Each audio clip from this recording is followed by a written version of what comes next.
নিজের একটা বাসা আসলে সবার খুব দরকার। ছোট্ট একটা বাসা, একটা ফ্ল্যাট সবার আসলে খুব দরকার।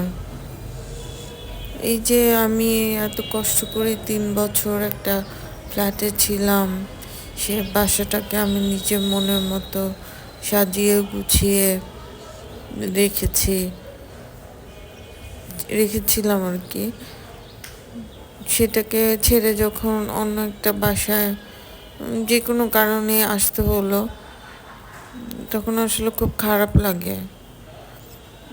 আমরা আমার আব্বা আম্মার সাথে আমি যখন ছিলাম তখন একটা বাসাতেই 17 বছর ছিলাম।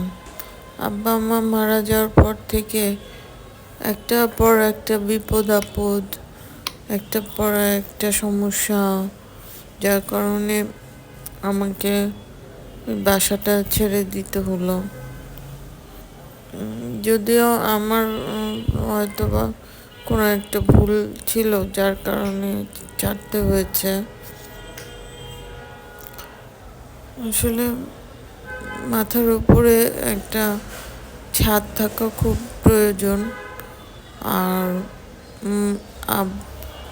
আর বাবা মা হচ্ছে বটগাছের মতো। বটগাছের ছায়া যখন থাকে না, তখন আসলে নানাভাবে সমস্যার সম্মুখীন হতে হয়। এই জন্য আসলে যে কোনো বাবা মারই উচিত তার মেয়ের জন্য, ছেলেরা তো আসলে